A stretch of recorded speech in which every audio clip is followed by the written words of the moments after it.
Welcome to Bose of engineers. আমি Rahman sir তোমাদের সামনে আবার আমি চলে এসেছি। দেখো, আমরা একটু আশার আলো দেখতে পাচ্ছি আর কি। হ্যাঁ, ঠিক আছে। অন্ধকারের মধ্যে থাকতে থাকতে সবসময় তো আর অন্ধকার থাকে না। আশার আলো বলতে গেলে দেখো, পিএসসি বেশ 1 বছর হয়ে গেল রিটিন এক্সাম, তারপরে আমাদের কবে এক্সাম পাবলিশ হবে, এই করতে করতে করতে অনেকের ইনকোয়ারি ছিল কত ভ্যাকান্সি হবে। এই ব্যাপারটা হচ্ছে, কিছু ছেলেপেলে আছো তোমরা এটা নিয়েই পড়ে আছো, হ্যাঁ। আবার কিছু ছেলে আছো এটা তো সামনে আছে, তার সঙ্গে সঙ্গে আরআরবি, এসএসসি সব মিলেমিশে পড়ছো। কিছু ছেলে মানে আমি ওয়েস্ট বেঙ্গল যে একটা সার্ভে করে দেখেছি, 50% ছেলে ডিপ্লোমা বিটেক এটাকেই টার্গেট করে বসে আছে। ঠিক আছে, ভালো, ঠিক আছে, অসুবিধা কিছু নেই। তাই আজকেই রেজাল্ট সন্ধ্যার দিকে দুপুরের দিকে বার হয়ে গেল ইলেকট্রিক্যালের। আমরা সব কিছুই বলবো, রেলওয়ে ভ্যাকান্সি কত, কিভাবে প্রিপারেশান নিবে, পিএসসির আপডেট কী আছে, ইন্টারভিউ কীভাবে নিবে, আমি পরপর ভিডিওতে তোমাদের বলে যাব কিভাবে প্রিপারেশান নিবে সামনে আরআরবির জন্য। দেখো, আমি প্রথমে পিএসসির জন্য বলি। পিএসসি হচ্ছে মোটামুটি ভ্যাকান্সি হচ্ছে ইলেকট্রিক্যালে 76 থেকে 80, 1:2 অনুপাতে ডেকেছে। হ্যাঁ, 153 জনকে ডেকেছে। 76 থেকে 80 মতো ভ্যাকান্সি এই বলেছে। তা আমাদের ইন্টারভিউ শুরু হয়ে যাবে মোটামুটি। ইন্টারভিউ এখনও ডেট দেয়নি। তাহলে প্রথমে আমাদের ইলেকট্রিক্যাল ইন্টারভিউ হবে, এরপরে মেকানিক্যাল বার করবে 1 সপ্তাহের মধ্যে। আর পসিবিলিটি হচ্ছে আমাদের ফার্স্ট উইকে হচ্ছে সিভিলের তোমরা পেয়ে যাবে রেজাল্ট। তাহলে ইন্টারভিউর জন্য ধরে রাখো সিভিলের এখনও মাস 1.5 বাকি আছে। ইলেকট্রিক্যাল মেকানিক্যাল ওই 1 মাস প্লাস আর কি, 1 মাস থেকে 1.5 মাস ইন্টারভিউ শুরু হয়ে যাবে আর কি। খুব রিসেন্টলি ইন্টারভিউ শুরু হয়ে যাবে, দেরি নয় কিন্তু। তোমরা তোমাদের প্রিপারেশান শুরু করে দাও। ইলেকট্রিক্যালে দেখো, আমি যেদিন পিএসসি হয়, যেদিন পিএসসি একটা পরীক্ষা হয়েছিল, গতবার পরীক্ষা হয়েছিল পিএসসি পরীক্ষা, জুন মাসের দিকে পিএসসি পরীক্ষা হয়েছিল। যেদিন পিএসসি পরীক্ষা হয়েছিল আমি সেদিন রাতে একটা কাটআপের উপর ভিডিও করেছিলাম, খুব শর্ট ভিডিও। আমি সেদিনই মানে আমাদের একটা নিজস্ব অ্যানালাইসিস করে একটা ভিডিও করেছিলাম। ওই ভিডিওতে দেখবে, তোমরা কমেন্ট করবে, অনেকে অনেক কিছু বলেছিলে। ইন্টারভিউর জন্য বলেছিলাম শুরু করবো বলে, অনেকে বিজনেসম্যান এটা সেটা হ্যান ত্যান। তা তোমরা আজকে ভিডিওটা চালিয়ে দেখে নেবে আমি কি কাটআপের কথা বলেছিলাম, ভ্যাকান্সি কত। দেখবে ওই ভিডিওটা আমি ডেসক্রিপশন বোর্ডে লিঙ্কটা দিয়ে দেবো। ওখানে আমি বলেছিলাম কাটআপের ব্যাপারে বলেছিলাম, ভ্যাকান্সি বলেছিলাম 1000। দেখো, প্রায় আমাদের সিভিলের 800+ ভ্যাকান্সি, এখানে ইলেকট্রিক্যালের মেকানিক্যাল নিয়ে হাজারই হয়ে যাচ্ছে। তাহলে ওখানে পুরোপুরি আমার কথাটা মিলে গেল। কাটআপ দেখো, কাটআপ কিরম বলেছিলাম দেখো, এখনও ভিডিওটা চালিয়ে তোমরা দেখে নেবে। আমি ইলেকট্রিক্যালে বলেছিলাম 135, ঠিক আছে তো। এখানে আজকে কত কাটআপ দিয়েছে জেনারেলদের, 130+। তাহলে কি হলো, কাছাকাছি তো চলে এসছে। এমনি করে করে এবার সিভিলে যেহেতু ভ্যাকান্সিটা একটু বেশি আছে আর কি, তাহলে এখানে কি হবে, এখানে 125 যেটা বলেছিলাম, এটা তোমরা তো সেই 125 মানে সেভ পয়েন্টেই। অনেকে বলেছিল এই নাম্বারে হবে না, আরও নাম্বার উঠবে হ্যান ত্যান। আর আমরা তো এই লাইনে প্রায় 2012 সাল থেকে তো আছি, কিছু তো একটা অভিজ্ঞতা তো আছে না নয়। আর আমরা এই জিনিসটা তো পার করে এসেছি। দেখো, এটা মোটামুটি এমন নয় 100-র নিচে নেমে যাবে হ্যান ত্যান, অনেকে বলছে, সেটা নয়। এটা আর 110, 15 কমে গেলে 110 ধরে রাখো। কেন ওই 125, 115-র মধ্যে, 110-এর মধ্যে অনেক ছেলেপিলে ঢুকে যাবে। আর পিএসসি সিভিলেও নাম্বারটা বেশি উঠবে। কেন সিভিলের ছেলেপিলে পিএসসিটাকে টার্গেট করে বসে থাকে। হ্যাঁ, এখানে নাম্বারটা সেই অনুযায়ী স্কোরিং বেশি হবে আর কি, মানে সিটের যে রেশিও, সেই জন্য 100-র নিচে নামবে না, 100-র উপরেই থাকবে। তাই এই নিয়ে আমার আলোচনা করে লাভ নাই, সামনে রেজাল্ট পেয়ে যাবে। তবে প্রিপারেশান নিতে গেলে আর দেরি করে লাভ নাই, যারা প্রিপারেশান নিয়েছিল খুব ভালো কথা। আমাদের 1 নম্বর ব্যাচ, 2 নম্বর ব্যাচ, 3 নম্বর ব্যাচ, 4 নম্বর ব্যাচ পিএসসি সময় ওই যে আগস্ট মাসে শুরু হয়ে গেছিলো, ডিসেম্বর পর্যন্ত 5খানা ব্যাচ চলেছিল, অনলাইন ব্যাচ ধরে। প্রায় আমাদের এখানে প্রায় 300 ছেলে ইন্টারভিউ প্রিপারেশান নিয়েছে। আর সবেমাত্র একটা ব্যাচ শুরু হয়েছে। দেখো, তাহলে তোমরা মোটামুটি 100+ যারা আছো, 110+ আছো, তোমরা প্রিপারেশান শুরু করতে পারো। ইন্টারভিউ হচ্ছে পিএসসি ইন্টারভিউটা খুব একটা ভাইটাল পয়েন্ট, এই কারণে হচ্ছে এখানে 100 নম্বর। আদার্স এক্সামে আমি বারে বলেছি 30 নম্বর 40 নম্বর ইন্টারভিউতে থাকে, এখানে 100 নম্বর ইন্টারভিউতে। তাই তোমার যদি রিটিনটা যদি একটু খারাপ হয়ে থাকে, এখানে মেকআপ করার কিন্তু একটা পসিবিলিটি থাকে। ঠিক আছে। সিভিলের আমি যতটা মনে করছি আর কি 110 যদি ওইদিকে কাট অফ হয়, কাট অফ মানে যে কাট অফে চাকরি হবে এটা তো ব্যাপার না, ওটা কাট অফ মানে একদম নিচে, তাহলে উপরে কত হবে, উপরে অনেক বেশি হবে। 1:2 অনুপাতে যদি ডাকে তাহলে 800 8 1600 ধরে রাখো 1900 কি 2000 ছেলেপেলেকে ডাকবে। তাহলে তোমার ওখানে মোটামুটি একটা সেফ জোনে যদি থাকতে যাও তাহলে 120 আর এদিকে হচ্ছে তোমার মোটামুটি 50, ওই 170 যদি থাকে তুমি একদম সেফ পয়েন্টে থাকবে। তাহলে তুমি তোমার ভেবে নাও রিটিনে কত আছে, ইন্টারভিউতে কত তুলতে হবে। আমাদের গত সপ্তাহে একটা ইন্ট্রোডাকশন ব্যাচ শুরু হয়েছে, সিভিলের মক ইন্টারভিউ ব্যাচ আর কি। অলরেডি 30 জনের একটা ব্যাচ করেছি, অলরেডি আমাদের সেই দিনই 15 জন ক্লাস করতে লেগেছে, আজকেও অনেকে কনফার্ম করেছে, আর হয়তো সামনের সপ্তাহে আমি 10-12 জন নিব, কিংবা যদি এর মধ্যে যদি ফিল আপ হয়ে যাবে।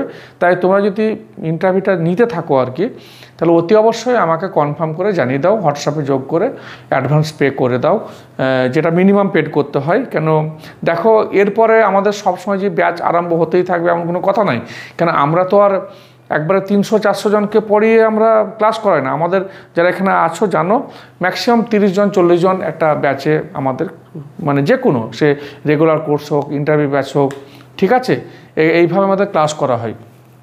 তাই পিএসসির প্রিপারেশান সবসময় ইজিভাবে নিবে, মানে একদম টাফ জিনিস পড়বে না। দেখবে তুমি আয়নার সামনে নিজেকেই এখন টেস্ট করবে যে এসএফবিএম ডায়াগ্রাম এটা কী হবে, এটা কী হবে, এটা সয়েল মেকানিক্স কী হবে। দেখবে তুমি এই মুহূর্তে হয়তো তুমি ওটা গলিয়ে যাচ্ছে, তাহলে এক্সপার্টদের সামনে তো তখন দেখবে কথা বার হবে না। সহজ জিনিসটা, একদম সিম্পল জিনিসটা, হ্যাঁ একদম সিম্পল জিনিসটা তুমি কিন্তু তোমার আয়নার সামনে ট্রাই করবে।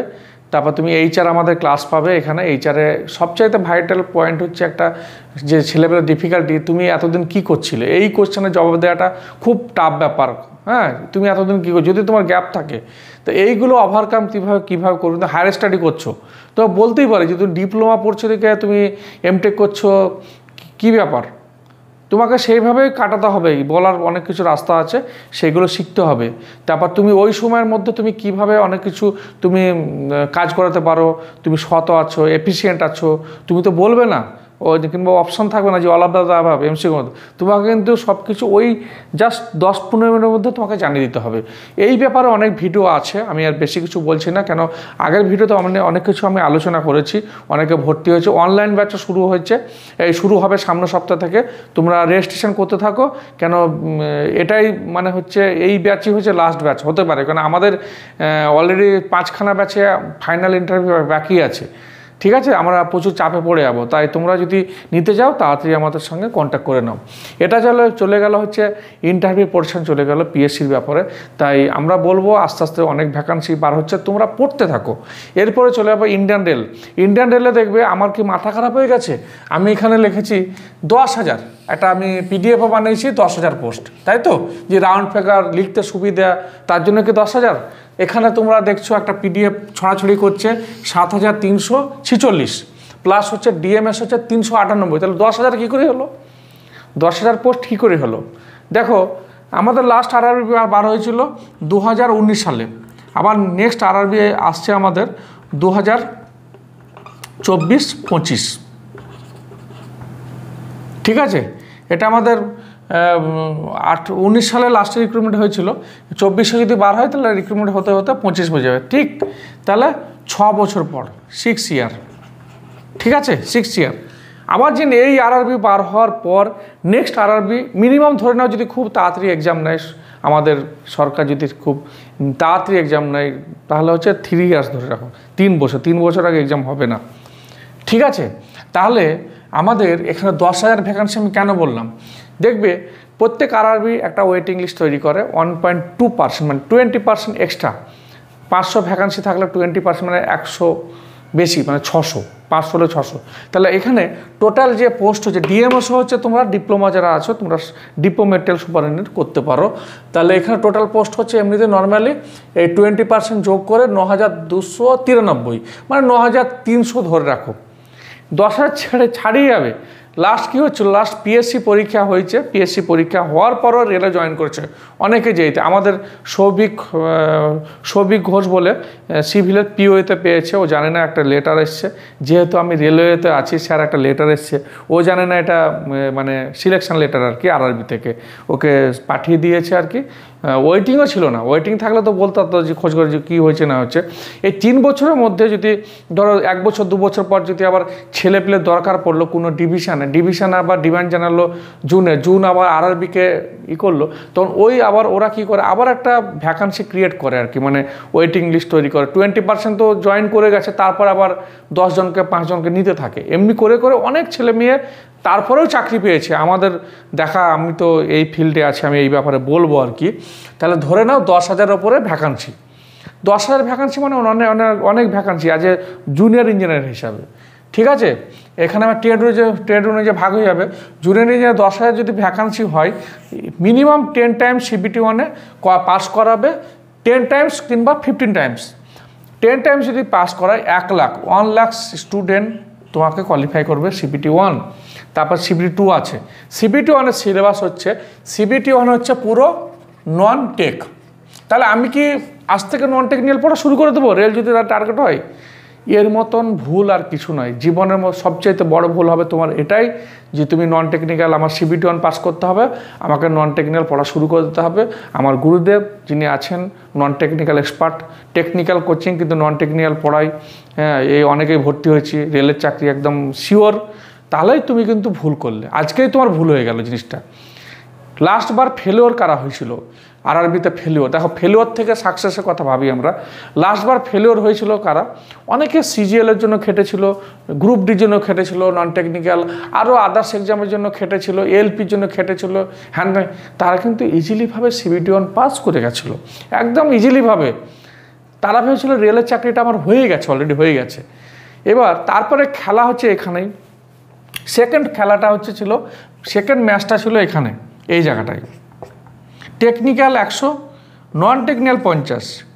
ওই যারা নন টেকনিক্যাল ভালো প্রিপারেশন নিয়েছিল তারা এখানে 50-এর মধ্যে অলরেডি 30-35 পেয়ে গেছিলো। এর খেলাটা দেখো, 30-35 পেয়ে গেছিলো। আমার কাট অফ কত? 110, 105, কোনো আরআরবি 100। তাহলে 105 ধরেই করছি। তাহলে ও পেয়েছিল এখানে 35 পেয়েছিল, 105 মাইনাস 35, তাহলে 70। আমাকে টেকনিক্যালে 65 থেকে 70 তুলতে হবে। তাহলে খেলাটা কোথায়? ঠিক আছে, খেলাটা কোথায়? তাহলে 100-র মধ্যে আমাকে 65 থেকে 70 তুলতে হবে। আর রেলের যে গত বছর যে পরীক্ষাটা হয়েছিল টেকনিক্যাল, এখানে কনসেপচুয়াল কোশ্চেন একদম সয়েল মেকানিক্স, গুপ্তা আগর, কিংবা তোমার মেশিন টুলসের হচ্ছে আর্কেজাইন, খুরমি-গুপ্তা, এবং ইলেকট্রিক্যালের জেপি গুপ্তা টাপ বই, মানে হান্ডা বলতে পারো, রাজপুত বলে টুকে দেয়নি, যেটা অন্য বছর হয় রেলের ক্ষেত্রে। এবার কনসেপচুয়াল কোশ্চেন ছিল অনেকগুলো, তোমাকে ভেবে চিন্তে কোশ্চেন করতে হবে। যারা পড়াশোনা করেছিল, বেসিক কনসেপ্ট ক্লিয়ার ছিল, তারাই কিন্তু চাকরি পেয়েছিল। এখানে কিন্তু যারা ওই বেসিক কনসেপ্ট ক্লিয়ার ছিল, তারপরে কনসেপচুয়াল কোশ্চেন রেডি করে গেছিলো, পড়েছিল, তাদের মধ্যে 100-র মধ্যে 80 পাওয়াটা কোনো ফ্যাক্টর হয়ে ওঠেনি। হ্যাঁ, 70-80 পাওয়াটা খুব একটা ফ্যাক্টর হয়ে ওঠেনি, ঠিক আছে। তো তারা পেয়ে গেছিলো। কিন্তু যারা ওই নন টেকনিক্যাল গুরুদেবের কাছে নন টেকনিক্যাল পড়েছিল, গুরুদেবের কাছে নোটস নিয়েছিল, পড়েছিল, ইতিহাস পড়েছিল, ভূগোল পড়েছিল, ইকোনমিক্স পড়েছিল, অঙ্ক মুখস্থ করেছিল, রিজনিং পড়েছিল, তাদের অবস্থা কিন্তু ওখানে ফিউজ উড়ে গেছে। এখানেই 35 ধরলাম, 35। এখানে কিন্তু আর এই 100-র মধ্যে গুরুদেবের কাছে গিয়ে 40-এর বেশি আর তুলতে পারেনি। তাহলে 40 আর 35 কত হলো?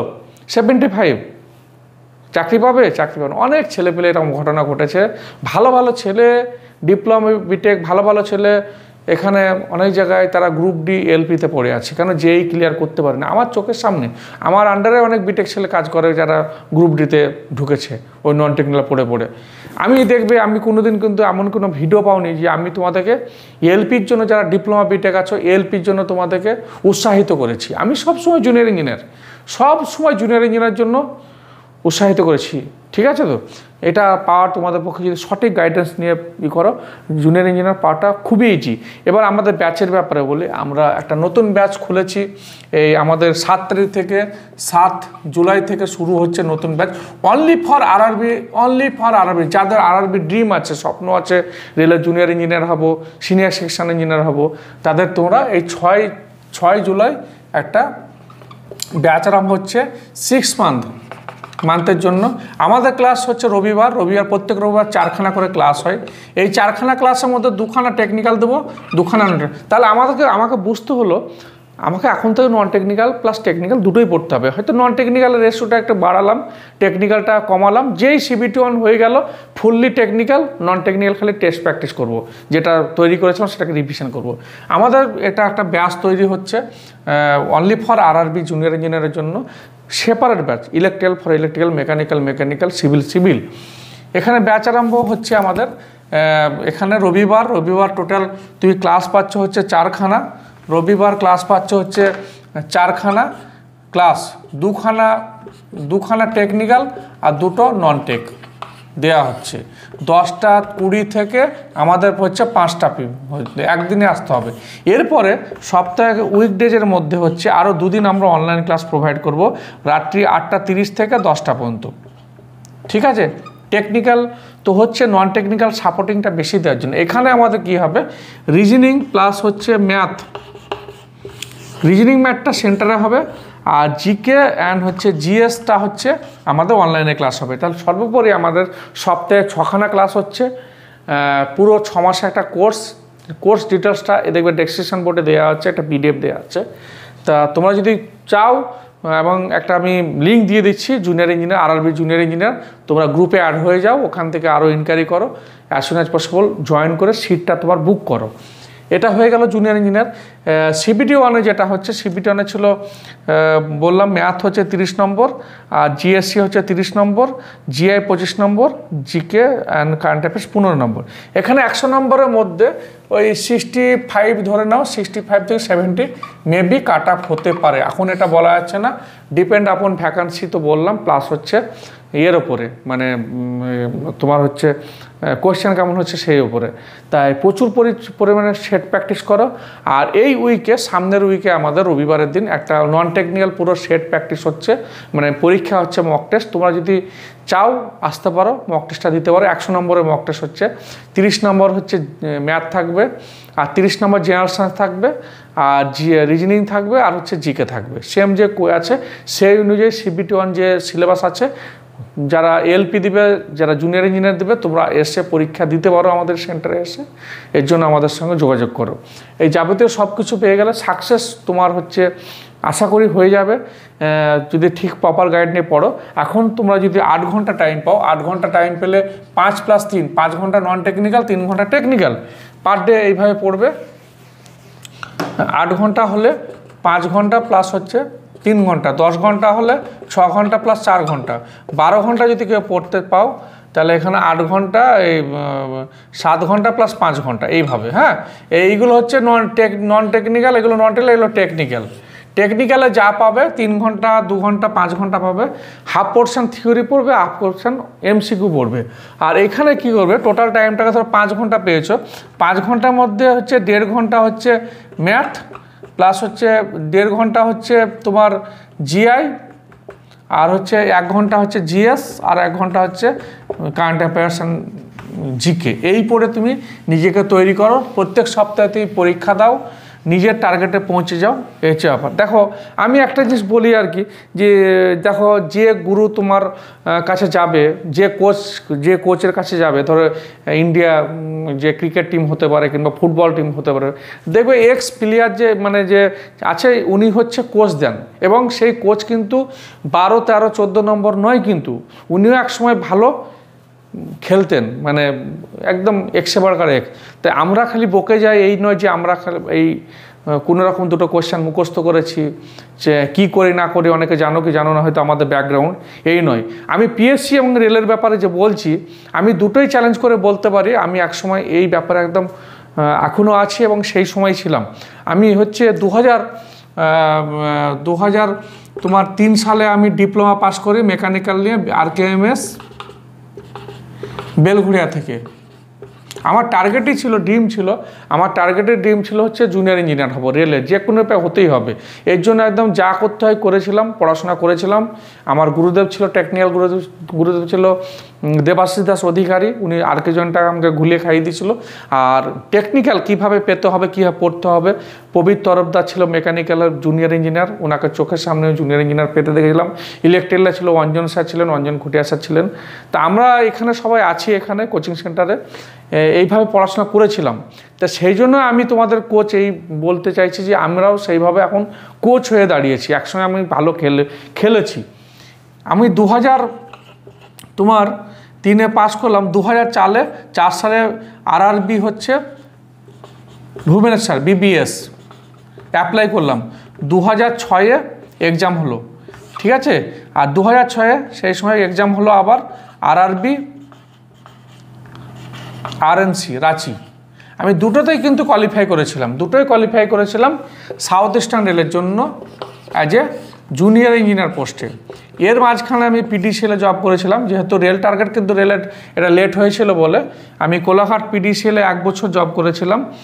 আর PSC 2005-এর দেখবে এখনও যদি তুমি পেয়ে যাও ডকুমেন্ট খুঁজো, ওখানে গিয়ে 2005-এর PSC যে জুনিয়র ইঞ্জিনিয়ার, এখানে 100খানা কোশ্চেনের মধ্যে আমি 97খানা কারেক্ট অ্যান্সার করেছিলাম, ওখানে ফার্স্ট হয়েছিলাম আমি। কিন্তু আমি আর ইন্টারভিউ দিতে যাইনি, তখন আমার রেলের ট্রেনিং 1 বছর হয়ে তারপরে পোস্টিং হয়ে যাবো আর কি। তাই আমি ফাইনালি রেলে জয়েন করেছিলাম 2008 সালের 2 জানুয়ারি। তারপর 2017 সালে সিনিয়র সেকশন ইঞ্জিনিয়ার হয়েছি, পোস্টেড অ্যাট হলদিয়াতে আছি। তাই আমরা খালি মুখে বলি না, বকি না, আমার ব্যাকগ্রাউন্ডও বলে দিলাম। আমরা তোমাদেরকে আশা করি 99% তোমাদেরকে ভালোভাবে গাইড করব। তোমরা এসো আমাদের কাছে, সব কিছু গাইড করব, টেকনিক্যাল নন টেকনিক্যাল এক্সপার্ট আছেন, অঞ্জন স্যার আছেন, মনোদীপন স্যার আছেন, কেবি স্যার আছেন, অতনু স্যার আছেন, মাইনুর রহমান স্যার আছেন, কত স্যার, আর কার নাম নেব, সোমদেব স্যার আছেন, প্রসূন স্যার আছেন, তারপরে ইলেকট্রিক্যালের আমাদের PSC গুরু হচ্ছে দেবাশিস স্যার আছেন, এক্সিকিউটিভ ইঞ্জিনিয়ার, তারপরে প্রশান্ত ঘোষ আছেন, অভিষেক জৈন গোল্ড মেডেলিস্ট আছেন, তারপর সৌমিত্র স্যার আছেন, WM, তারপর হচ্ছে জুনিয়র অ্যাসিস্ট্যান্ট ইঞ্জিনিয়ার আছেন, রাজীব মণ্ডল আছেন, বরুণ স্যার আছেন। আমাকে নাহলে বাদই দাও, আমি বাতিলের খাতায়, তাহলে কতগুলো স্যার আছে। তাই তোমরা দেরি না করে চলে এসো, যে কোনো সলভের জন্য আমরা আছি। সামনে অনেক ভ্যাকান্সি, বাদ দিয়ে দাও, রিয়েল সবাই বসতে পারবে। খালি যার হচ্ছে কালার ব্রাইটনেস নেই, এই তোমার যদি ডাউট থাকে নিয়ারেস্ট চোখের ডাক্তারের কাছে গিয়ে একবার কালার ব্রাইটনেসটাকে টেস্ট করে নিবি। দেখো সব কিছু এত কিছু হলো, লাস্টে কালার ব্রাইটনেসের জন্য কালার চিনতে পারছো না, তোমার কিন্তু রেলে কোনো মার্কসই নাই, PSC তো হতে পারে। তাই তুমি চোখটাকে একবার দেখে নাও, ভীষণটা কত বাই কত আছে, কি ব্যাপার, আর কালার দেখে নাও, ঠিক আছে। ওকে বাই, ভালো থেকো, সুস্থ থেকো। আর সামনের রবিবার অ্যাডমিশন নিলে দেখা হবে এই আর কি। আর সিট বুকিং করে ফেলো জুনিয়র ইঞ্জিনিয়ারের জন্য। ওকে, গুড নাইট।